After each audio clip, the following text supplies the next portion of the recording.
Little Hannah Milbrandt was a happy child. She lived with her parents in Urbana, Ohio, but she would soon learn terrible news about her health. News that would later turn out to be fake. After visiting the doctor, her parents had a talk with Hannah. They explained that she had a pea-sized spot in her head, and it had to be removed. But it was hiding so deep that doctors couldn't reach it, so she'd have to be on medicine and undergo treatment for a really long time. Treatment that Hannah didn't actually need. This monstrous lie almost took the girl's life, and you won't believe who was behind it.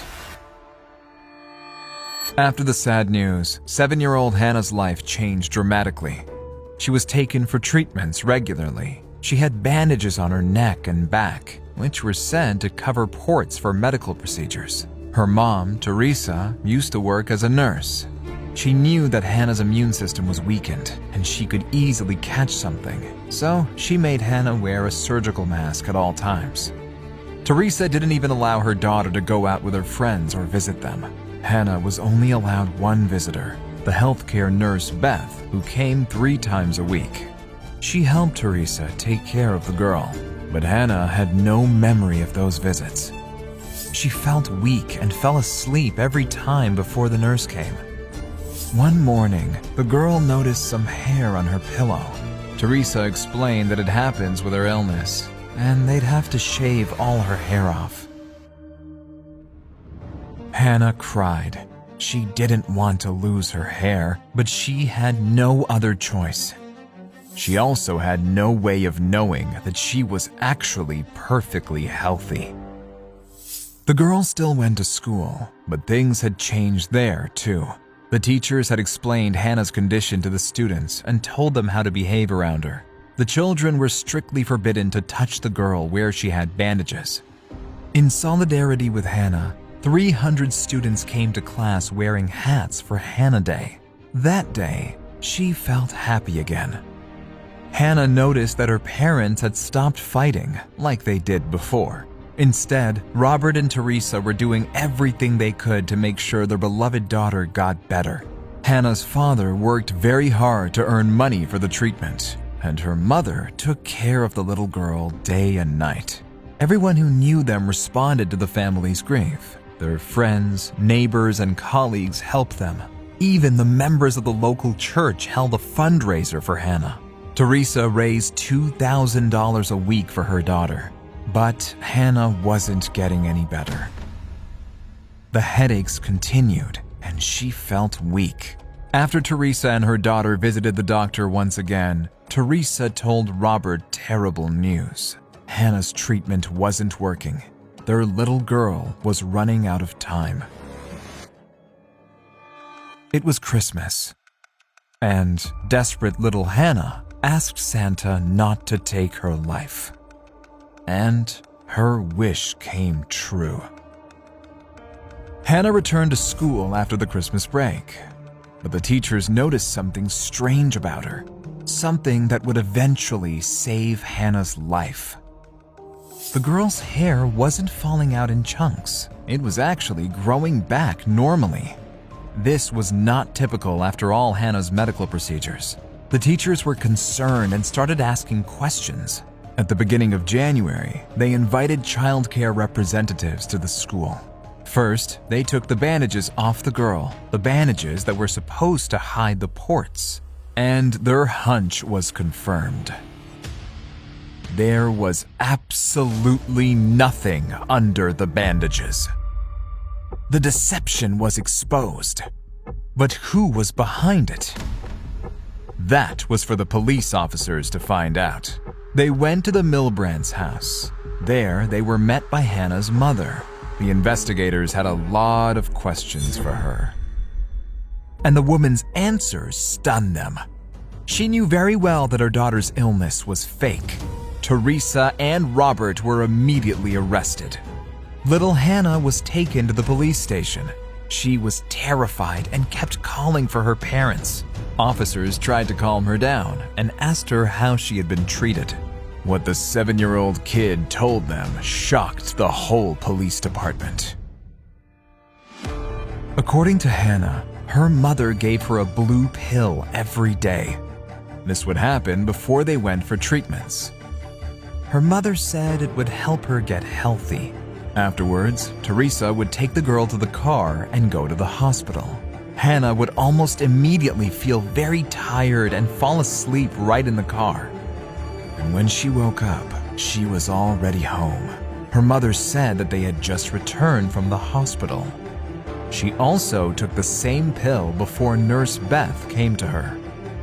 Except Hannah couldn't remember what Beth looked like, how tall she was, or what color her hair was. She fell asleep every time after she took her mother's pill. And when she woke up, she was already wearing a fresh bandage, and her hair was shaved again. It turned out that no one had given the girl any treatment, and there was no Nurse Beth. It was all part of Teresa Milbrandt's terrible scheme. She was hurting her own daughter, day in and day out. She was lying to her and to everyone around her. But why was she doing all this? The most obvious reason was money. The Milbrandts were receiving donations from big companies, churches, and ordinary people who gave whatever they could save. For months, every store and gas station had pictures of the girl and donation cans. Yet, Teresa's husband, Robert, claimed he knew nothing of his wife's awful plan. All those long months, he'd believed he was losing his beloved daughter, while Teresa lied to his face. And he believed her because she had a medical degree. He didn't go to the doctor's appointments with his daughter because he worked so much. His wife took Hannah there on her own. He left early and came back late. That's why he never met Nurse Beth, who supposedly came to their house. One day, he found a stethoscope near their house.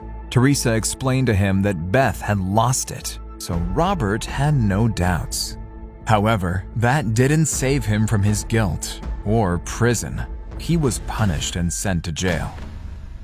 As for Teresa, she tried to get away with it. Her lawyer said that she couldn't account for her actions because she was sick. She had Munchausen syndrome by proxy. This mental disorder does exist. It's a condition when a person can harm their loved ones by inventing non-existent health issues. This is how the person gets attention and sympathy from the public. That's how they feel special. And more often than not, it is the child who becomes the tool, simply because they are easier to manipulate. This version might have explained Terry's terrible actions, but many believe that she was in her right mind. Then, the woman's dark past was exposed.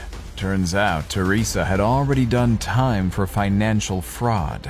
And it looked like it was the same thing this time, too. Over the months of lying, she'd collected a lot of money. Teresa probably liked it better when people opened their wallets rather than their hearts. But what frightened people the most was this thought. What would the woman have done to her daughter in a few months when she was supposed to have passed away?